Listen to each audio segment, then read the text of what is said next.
Spiky Truncated Octahedron, 48 tiles, 66 connectors. So we're going to actually use an entire HyperTile set here, 48 tiles, to create this Spiky Truncated Octahedron. And we're going to first build, though, spiky hexagons, one with each color.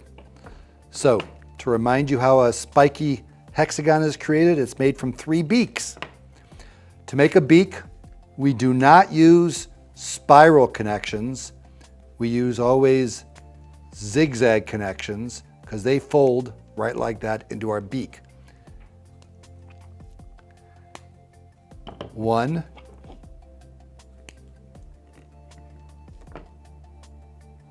2,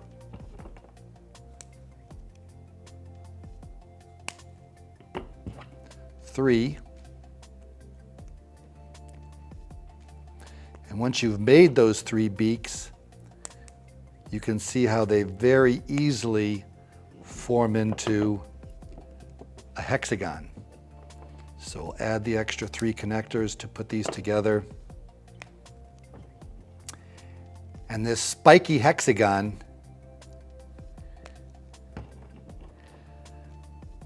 has 2 configurations. This, which is nearly flat, and that's the one we want to use to make this, and this one, which is not at all flat. We don't want that one. I mean, you could build it, but you're going to want to change it into that configuration. So we're going to make 8 of these. We've got 1 done. We'll now do the other 7.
Yeah, I'd love a quick fly through.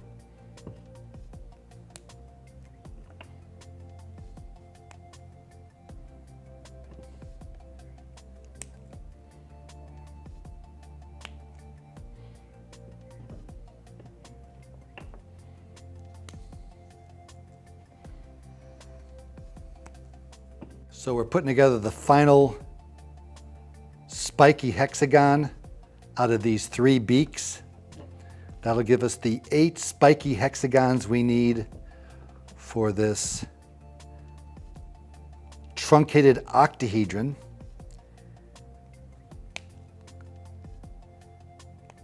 Okay, so now we're going to start assembling these. When we made the spiky tetrahedron, we had to be careful how we connected these hexagons edge to edge. We could have, here, let me use a different color. We could use spike next to spike or spike across from spike. For this particular build, because there's an even number stacked around, you could actually use either one.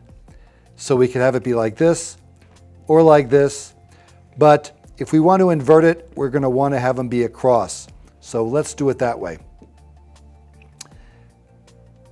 That means that when I connect any two, we're always going to have the spikes, the beaks or whatever, be across opposite sides of the edge.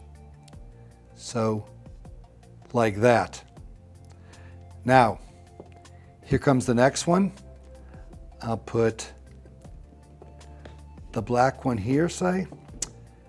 And again, see how I have them across, not next to.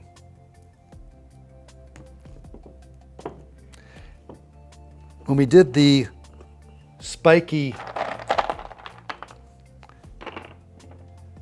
tetrahedron, the truncated tetrahedron, we were connecting these two. But for this one, we are going to want to have a fourth one in place here. And again, connector here, and not like that, but like this. I say you can do it either way, but you have to be consistent then. That does create a bit of a stretch for this right here. If we had done it spike to spike, it wouldn't, but again, this allows us to invert it.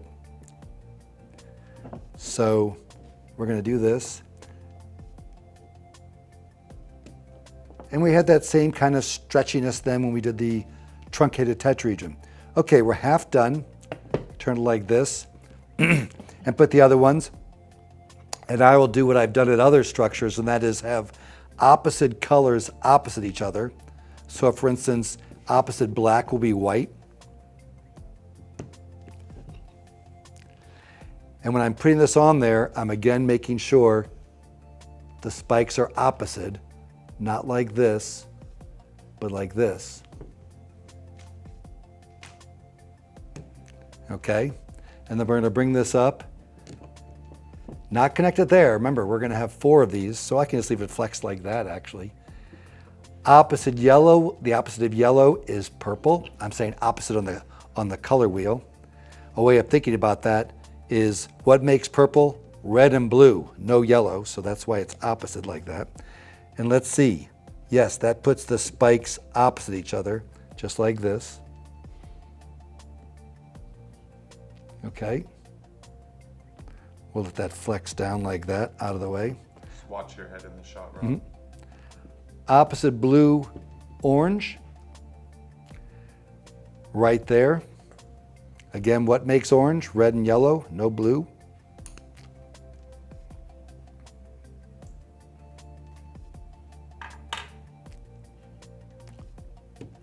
Okay. And finally, let me try that again.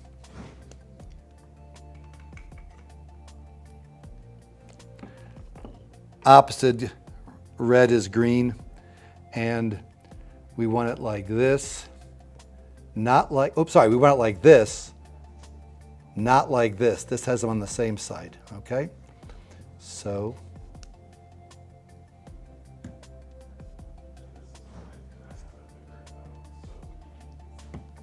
there we are, okay? And now we can simply bring all these together up top and connect them. And now we don't have to worry about whether the spikes are opposite. They'll automatically be opposite like here because of how we connected the other ones. So I can connect this there. Similar connection here. Again, see how these are already opposite because of the way the other ones were connected.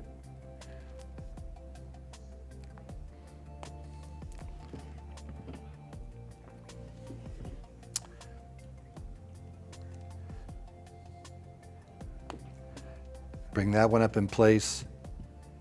And again, you can see how it's a bit strained in terms of the connections. Well, I but was going to jump in just to say there we have it. This is the spiky truncated octahedron. One thing you notice is how this square and the square at the far side don't exactly line up. That has to do with the fact that we connected them with the spikes opposite each other. Had we connected the spikes next to each other, that would have worked for this.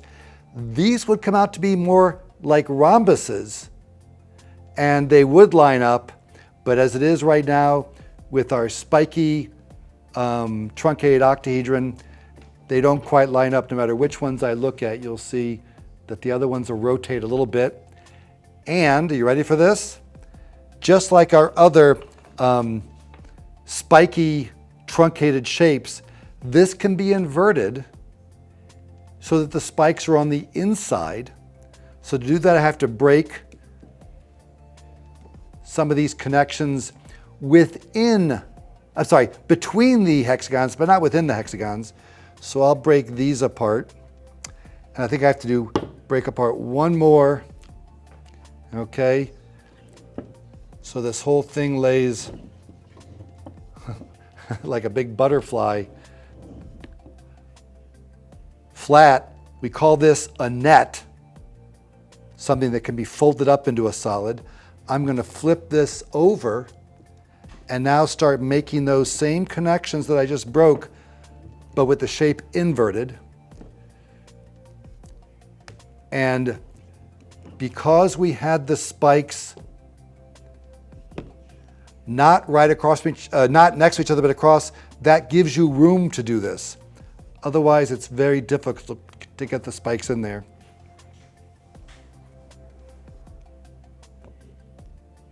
I think this is also going to give us some rhombuses as we try to do this. We'll see.